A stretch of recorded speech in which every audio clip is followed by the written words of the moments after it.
sin entered the world through one man, all men have sinned. This, if all were innocent, and in the Black's Law dictionary of what the law uses versus the Webster's dictionary of what we use, no one is innocent. Although I do have to say, I'm always skeptical until I look into these things, like who's pushing for this. The timing's always suspicious. Let me give you an example. You know,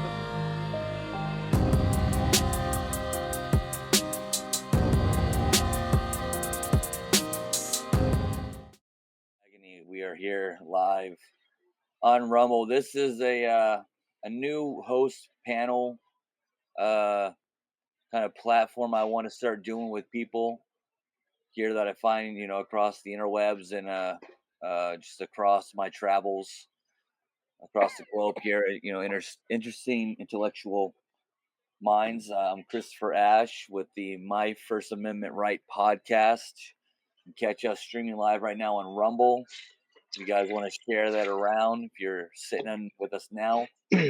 And what I'm going to do to start this off is go around the panel of Anthony, Nate, and Sam.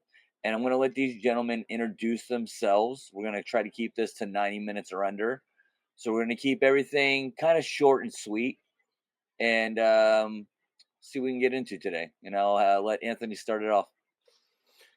So my name is Anthony Graffeo, independent researcher, been going down rabbit holes since the middle school, and I've compiled enough evidence to lead to the conclusion that, gentlemen, it's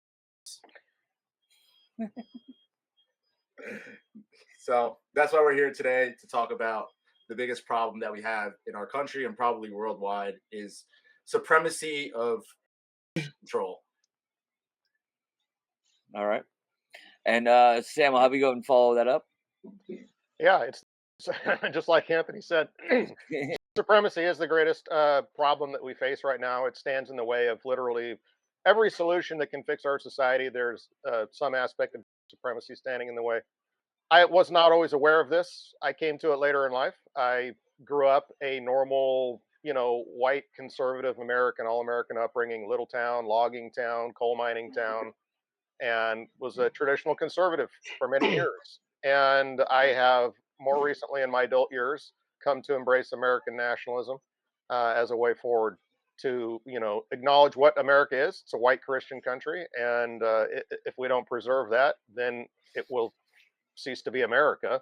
And people, supremacy has been at the forefront of this transformation, to quote Barbara Lerner Specter. We have to do something about it. And we got to stop them from killing babies in Gaza and killing Americans in America and killing people around the world, really. Amen. All right. And Nate, go ahead and take it away. Hey, everybody. This is Nate Hall, a.k.a. Nate the Turk. I'll tell you, I come from a long military family. Most of the males, all males in my family are all military, all worked in some sort of special operations program or something like that. And I've spent a lot of time around the world tracking evidence in uniform, out of uniform, in war zones, out of war zones, consulting government officials, consulting 2 presidential candidates in different countries. And I follow the evidence. Wherever the evidence brings me, that's where I'm at. I seek for the truth. I seek for the lowest common denominator. And I think in this show today, with a cross-section of people, we're going to get to that lowest common denominator. And we're going to have a good conversation about what we think we know, what we do know, and where this country's going and how we potentially fix it. So no further ado, guys, let's rock and roll. All right. Sounds good to me. Let's do it. All right. One of the things here I was going to start us off with is, I don't know if you guys kind of noticed, but Alex Jones for a little bit here, since Trump got elected, like the rest of them had kind of the boot in his mouth, not too, tiptoeing around Israel. But then the past 24 hours, praising Trump for restoring gun owner rights for non-violent felonies, essentially. Did you guys see that one? Yeah, I did see that. Yeah, I saw that. What do you new? See if I think Trump's an anomaly. You know what I mean? I mean, like he definitely is a confusing character when it comes to all this stuff. You know, his past is obviously riddled with bullshit. Has he cut ties? I don't think so at this moment. He hasn't really showed us that. There's a lot of fluffer pieces that are in the media right now that leads me to believe that there might be a split, there might be a divide with America and Israel. But I mean, even if Trump was the one that decides to step away from them, all of our other congressmen and women and Senate and everything is controlled by them. AIPAC is the biggest lobbyist group in our country.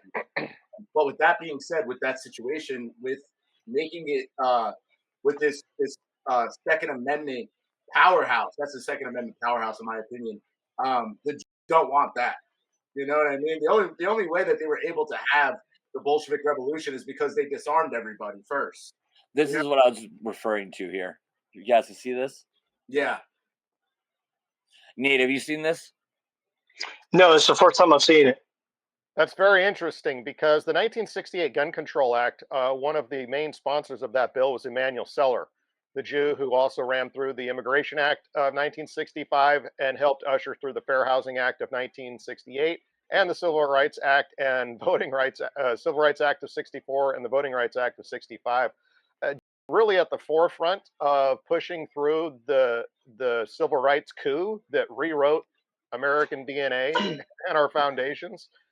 And then he followed it up with this Gun Control Act in 1968 to start, taking away our guns. You know, and what's interesting about that is it's like, okay, we're going to flood your country with a bunch of third worlders and crime, and so that you don't get mad at us, we're going to take away your guns. we're going to start taking away your guns right now, so that when all this hits the fan. So that was the plot here, So this is good to see. I'm glad to see them reversing some of these past tyrannies. Yeah, this is like I'm saying, like this is the emphasis of like the cure of Bolshevism and communism is that they don't want a populace to have weapons because it's a lot easier to come and get us when we're disarmed. So that's what I'm saying. It's interesting the way like Trump plays this game. I don't want to be a 5D chess guy, but sometimes it is very confusing in the fog of war of what is going on. Although I do have to say, I'm always skeptical until I look into these things, like who's pushing for this. The timing's always suspicious. Let me give you an example. The Supreme Court finally, miraculously overturned Roe v. Wade, right? And we're all, wow, this is exactly what we voted for. This is what we wanted. And I'm against abortion, by the way. I'm pro-life. Same. But I can't help but notice that the timing of overturning of Roe v. Wade was exactly on the eve of the planned Biden, immigration invasion, where we got flooded with like 12 million more illegals. And now all of a sudden abortion is illegal. And these people, whatever they're doing.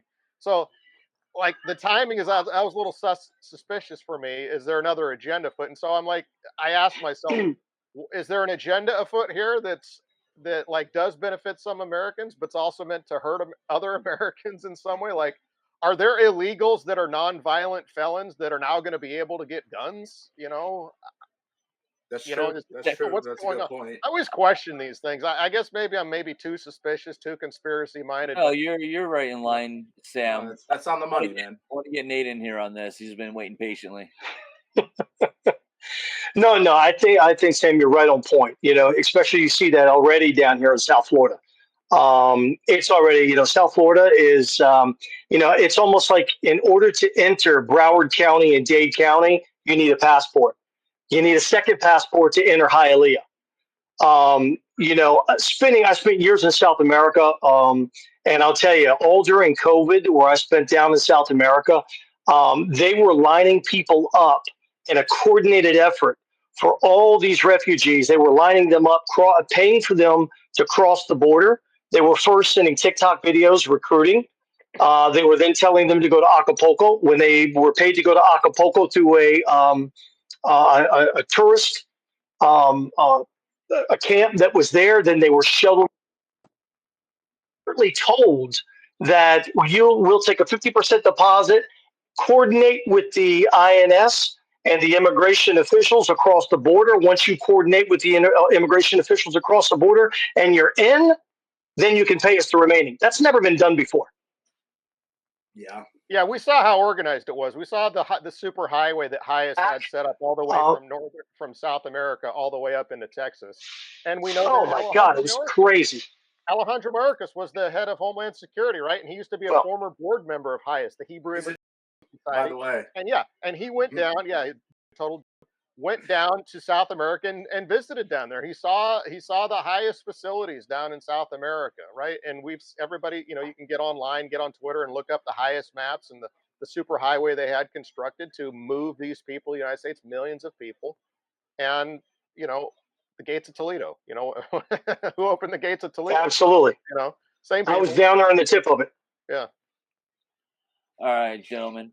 So the next thing we have going on here. So how like the White House, they did away with the traditional press, brought in a whole bunch of YouTubers and Brought in influencers. some more press. Right. Tim So Pool. in the past 24 hours, though, this dude, on live TV, started asking questions, right in the face of everybody about, the Clinton body count. Yeah. So that's making its rounds right now. Trump posted a video first. That's why Trump posted a video on his truth about the Clinton body count. And basically, like every single person that was, I mean, not every single person, but the main people that everybody knows, how they were taken out by the Clintons and whatnot. But the important thing that Zero Hedge said was that he led into the question and said, but that leads me to believe that they're hiding that Epstein was an intelligence agent specifically for Israel. And what's the girl's name? I forget her name, the press secretary, whatever. Her face like instantly turned. And And she, Bondi? no. Is it Carolyn Levitt? Carolyn Levitt. Levitt. And she's like, "Oh, I would have you reference the DOJ and da da da. They're working fervently to put this out." And it's like, no, they're not. Pam Bondi's owned completely. She covered up the Jeffrey Epstein sex trafficking scandal and probably a greater trafficking ring in Florida for the years she was the attorney general of the state of Florida down there. And perhaps Nate, that's down in your neck of the woods. You know more about that, but Yeah, as far as the specific issues, I don't know about the specific issues, but I know some of the street issues that are there. Yeah, there was a huge cover up. I mean, there's no question on that. I mean, when you reach the level of the depth that Epstein did, he's not the only one. We also have Harvey Weinstein. We have this issue going on with P. Diddy. We have the issue. They're all interconnected. No one's talking about it. What they're doing is they're isolating each individual thing. They're breaking it down, entertaining the public, confusing you, and not telling you where the 35,000-foot view is. Yeah. I mean, they've been doing this a long time. If you go back and you look at Louis Rosenthal, he worked for Sam Brothman. They were having these blackmail sex trafficking parties for a long time. They were at the Plaza Hotel in the Blue Suite, Roy Khan, and they would actually have little boys come in, and that's where they got the blackmail on J. Edgar Hoover, where they had him in drag and all this stuff. So this is something that the have been doing for a long time. They collectively use their power and influence to catch people in blackmail and sting operations, whether it's with honeypots or children, to get power in a nation. They've been doing this for a very long time. So Epstein, the thing is that people don't realize is like Epstein is like not a new character. He's just a piece of a puzzle that's been happening for such a long time. And I think it was such a shocking thing to people. And I made a video about this, and it's like a lot of people, especially Trump MAGA people, they're looking for one boogeyman, right? Oh, it's Obama. Oh, it's Hillary Clinton. Oh, it's Epstein. No, there's an apparatus that's controlling all of them. Who's the one that's holding the video camera when, if Hillary Clinton did this videotape with her and Huma Abedin where they're cutting the little girl's face off, frazzle drip? I don't know if you guys have heard about that, whatever, but who was the one videotaping it? Who were they getting life insurance policies on? Who are the ones that have been, who gave Epstein, I mean, Leslie Wexner, right, is a way bigger player than Jeffrey Epstein was. Jeffrey Epstein is the fall guy in this situation. But this all leads back to the Israeli Mossad, right? absolutely. Some aspect of you had the mega group, this worldwide cabal of billionaires that were backing Jeffrey Epstein. They were involved in this, obviously. I mean, there's nothing but Israeli and fingerprints all over this, and anybody who's not telling you that is either controlled or retarded or both. Okay, there's just there's just no question about that anymore. We know, Anthony talked about how they blackmailed J. Edgar Hoover, but we also now know that Reuven Shalom, the founder of the Mossad, was also blackmailing the Dulles brothers Yes. and the Prescott Bush, the grandfather of George W. Bush. he was blackmailing them too. So since the 1940s. So the CIA, when the CIA is founded in the late 1940s, like the Dulles was already being blackmailed already from day one. So Yeah. and you can go back and read Pawns in the Game by William Guy Carr. In 1954, he was a Canadian intelligence agent. And he writes about this thing called the Glass Club back in World War One. And it was this private club that ran that plied army officers and politicians and other important societal influencers with alcohol and booze and food and women and strip shows in this private exclusive club. And what goes on in the club stays in the club. But everybody in the club was spies, and they would relay their information and the things they heard back to their masters, who kept all the information in a black book. It literally talks about the black book, Epstein. the little the Epstein black book of basically this blackmail that they got from British army officers during World War One. That they would relay this information to the enemy and to worldwide. I mean, so they've been, who knows how long they've been running these scams.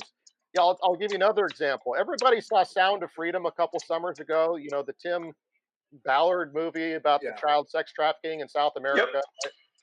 Yep. What they don't tell you is that it was Israelis that were running. It was Israelis that were running that child sex trafficking ring down there. Okay, and you can get online and look that up too. Hey, so Sam, I wanted to pipe in on that one. So that movie Sounds of Freedom was right on point.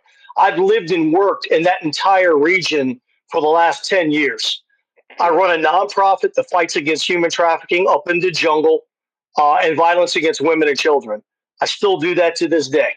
I've rescued many women. And let me tell you, I hear the boogeyman stories all through the Amazon jungle, all the way up into Iquitos and all in that back area. And when you get to the lowest common denominator, it is the Zionist running that.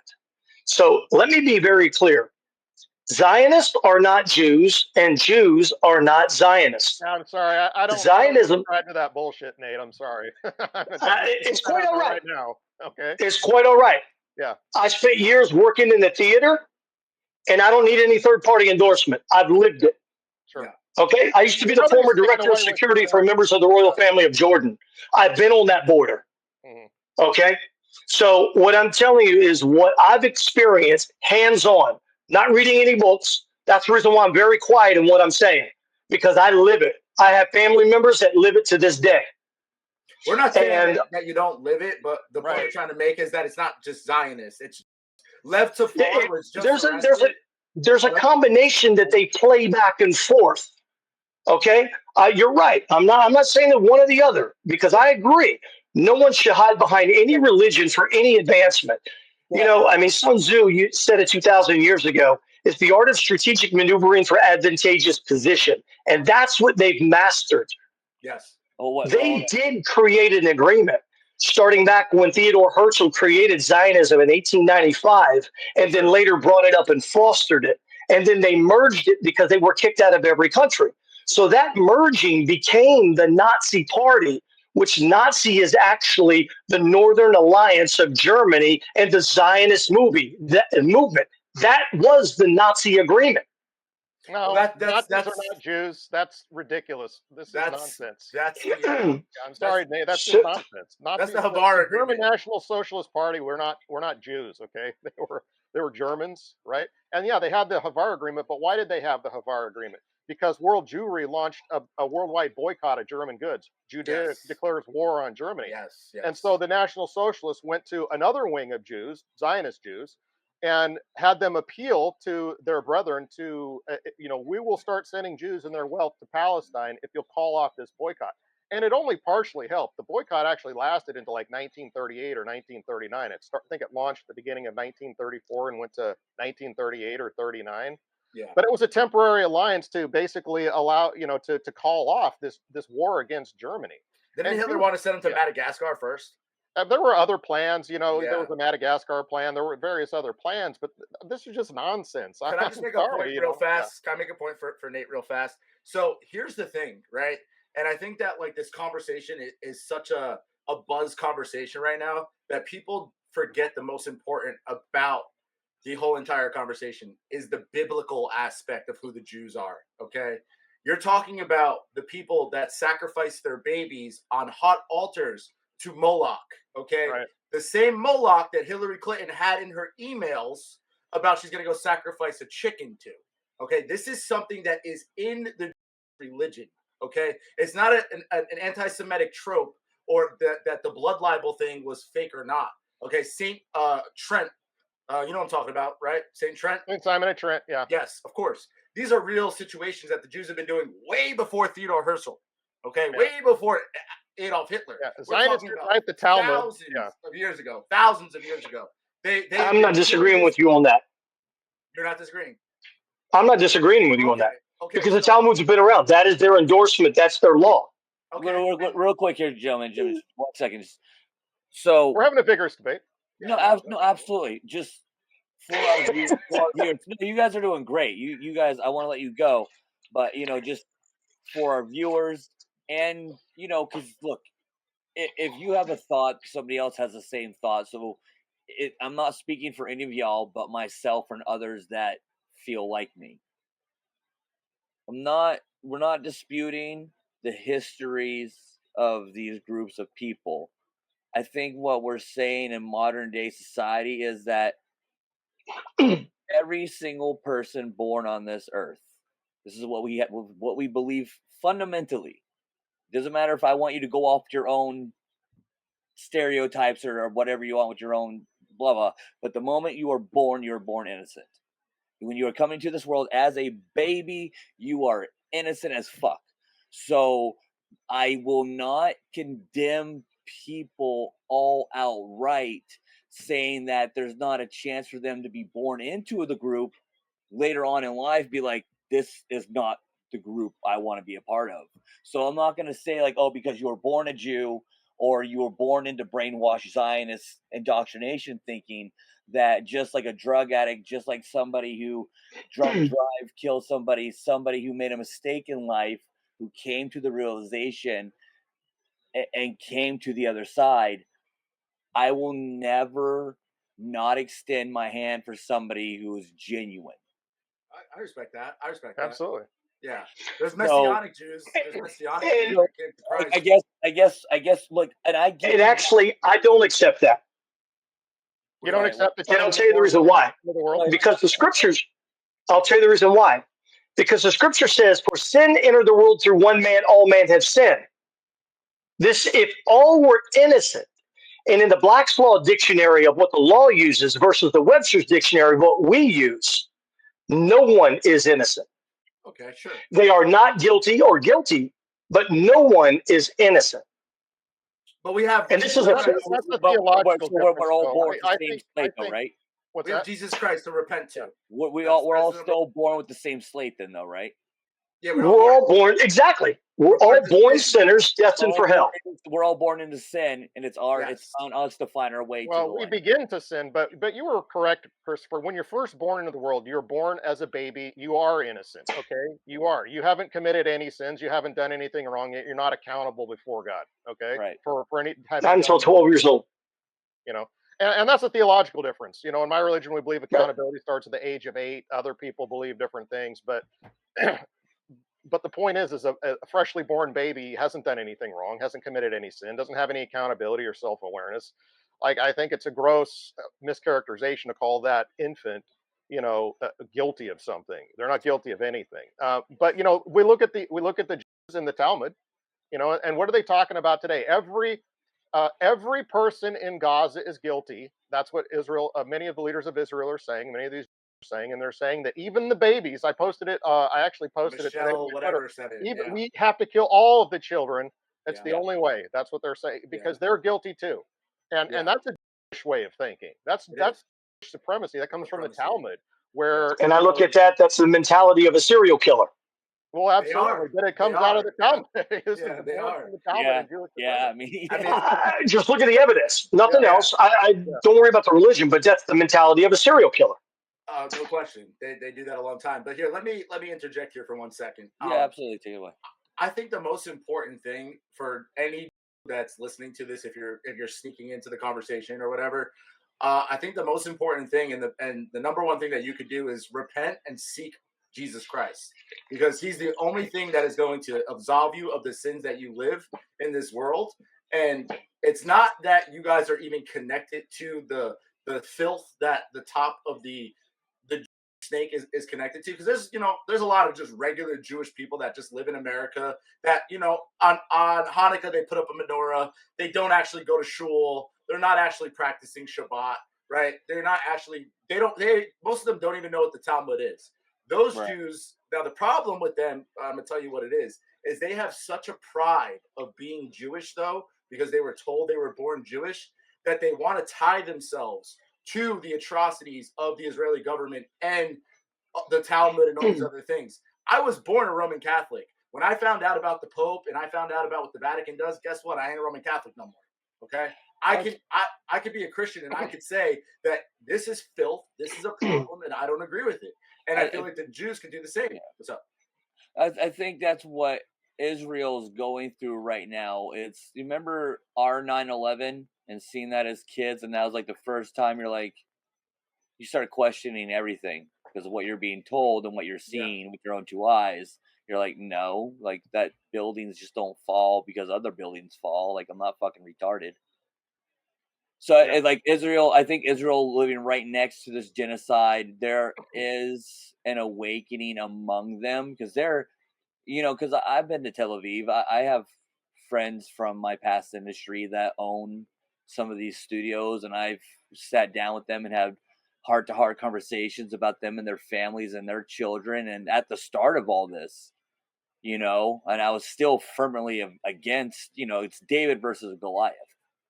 It's not even a war. It's like the bully picking on a little scrawny kid, and the scrawny kid gets a free punch in every once in a while, and then the bully screams, "Ah! You made me bleed my own blood." Yeah, but I want to turn it back to where we got into this little bit debate. Nate was talking about how he's lived it, how he's seen it. It's the Zionists, but the Lev Tahar just got arrested in Guatemala. They're not Zionists. They're straight up Jews. They're Talmudic. They're Talmudic, and they just got caught sex trafficking American kids, not Guatemalan kids. It's unfortunate. You see this all through Central South America. It's horrible. It's the Jews, man. It's not the Zionists. Yeah, but they're anti-Zionist sect. So this thing about the Zionists aren't Jews. Of course they are. Like, they were in concentration camps in Europe in the 1940s. And they were called, everybody calls them Jews, they were Jews, right? And then they go to Israel, and now all of a sudden they're not Jews anymore, they're Zionists. Okay, well, last year we were calling them Jews. I think the whole Zionists, no, they're Jews. Okay? Israeli aren't Zionists and Jews aren't Israelis is not so much not associating them. It's just pointing out the fact of their hypocrisy, because they're not actually Semites. I think that's water muddying. That's another water muddying conversation. Are they? Yeah, because are they not Semites? None of them are Semites. None of them are Semites. Palestinians are Semites. I don't care. Arabs are Semites. None of them are Semites. I'm gonna go by what it says in the Bible. What they are: a synagogue of Satan. Okay, that's what I'm going by. They're a group of people that have seen their identity for thousands of years. I don't care if they're Semites, not Semites. I don't care if they're blue, green, red. I don't care. They're Jews, and they're a group of people. They're their own tribe. It's passed on in the blood. You have. Your mother or father has to be Jewish. Some sects, they subscribe to matriarchal lineage. Others accept patriarchal lineage. Okay, it's passed on in the blood, and it has been for thousands of years. They're their own group. But that's not accurate. That's the reason why there's no DNA tests in Israel. There is no empirical medical evidence to ever establish a race of Jews. None. Not on the face of the earth. Silly. Like for thousands of years, their Jewishness is passed on, like No. literally genetically. Chaldean and Canaanite. I don't care what their DNA says. They're a group. Oh, I do, because that's the only way we get accurate. The rest is supposition. Listen, accuracy is what's important. There's a group of people. The rest is supposition. Jews. There's a group of people called Jews, and they've called themselves Jews, and they're identified as Jews for thousands of years. Okay, and whatever their DNA. I understand. There's people with Stockholm syndrome too. That they're a cohesive tribe of people that's been. Well, there's 12 difference of them that are totally different. Okay, but here's the thing, and here's the main thing. The main thing is that they're tribal. Okay, that's and right. Exactly. They keep it very close to very close to the chest. Everything they do is very calculated, and everything to do is to give them power and to create more supremacy, to take away from the Gentiles. Like you said, they keep their families very close. They want to. They do all these things that they want the goy to do the opposite of. Every single thing from feminism to communism is a Jewish religion, basically. But let's look at where Jew came from, the origin of the word, which is very important, because there were 12 tribes of Jacob that got converted to the name of Israel. Then it was the tribe of Judah that actually created the name Judaism. So what about the other 11 tribes of the Israelites?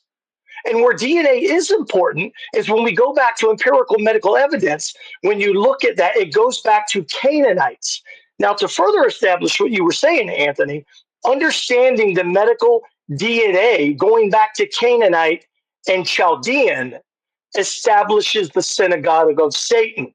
Yeah, it goes even further back than that. It goes back to so it's medical DNA, which is important.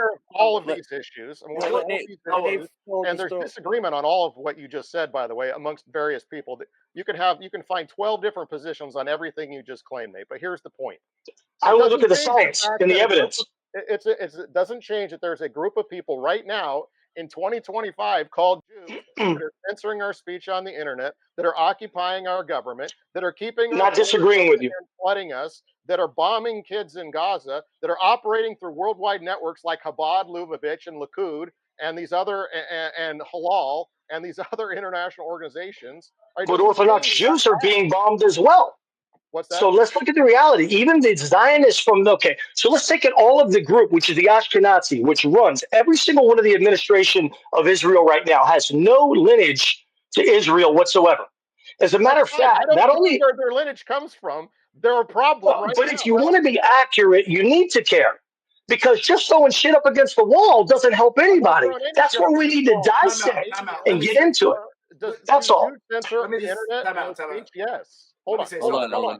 I'm not throwing shit up against the wall. I'm making very specific allegations. There's a tribe of people called Jews. They go back centuries, right? And they're currently censoring our speech online. They're currently occupying our government. They push pornography, mass pornography on our society. They flood our borders with the third world invasion. All right, they're bombing kids in Gaza. They're creating instability all throughout the Middle East. Their colonies are all over the world. Okay, this is a very specific group of people. Now, you can call them Semites, you can call them not Semites, you can say they came from here, you can say they came from there, you can call them this, you can call them that. It doesn't change the fact that there's this tribe of people in our day right now doing these things, and they have not just one tribe. And every theory you have about their past origins or where they came from, I subscribe to a lot of that. But I can find you 15 other. I don't. I worked in it. It's what's called asymmetrical warfare. But it is ordained. It is tradecraft in the agencies. Been there, done that. I mean, no disrespect. Hold on. Let me finish. It doesn't matter if they came from the tribe of Judah or the Chaldeans or Canaanites. It doesn't matter where they came from to the point of what are they doing now. Now, I agree. Those are all important discussions. They're interesting discussions. They're fascinating discussions. But does it change? But if they're a Babylonian or a Chaldean or a Judahite, does it change the fact that they're censoring our speech and bombing babies and flooding our borders right now? Does it change any of that? It doesn't change any of that. Yeah, so those are interesting academic debates, but it doesn't change the fact that they're a problem right now. Yeah. So it's like everybody throws around the term deep state. You have to identify who the deep state is. I just did. You don't throw the bathwater with the baby. You have to identify. It's the same thing as we have in the militaries, target recognition and enemy identification. You got to know who they are specifically, unequivocally, beyond a reasonable doubt, not by the preponderance of evidence. The arguments that you're making are from a legal standard by the preponderance of evidence, not from a criminal standard of beyond a reasonable doubt. When you go to engagement with lethal force, you need to understand beyond a reasonable doubt. Now, I don't disagree with AIPAC flooding our country with agents all around, flooding the money, because I even did a petition because 89% of all U.S. congressmen and senators have a dual citizenship to Israel. Now, in my evidence fact-finding, that should be classified as treason. You should not be able to vote on anything and fund another country when you have a dual relationship. Look, you can't serve two masters. If you're America, you're America only. Yeah, for sure. This has been the My First Amendment Right podcast. Thank you, and God bless all. Thanks to everybody there. Thanks, everybody. Thank you all. God bless everybody.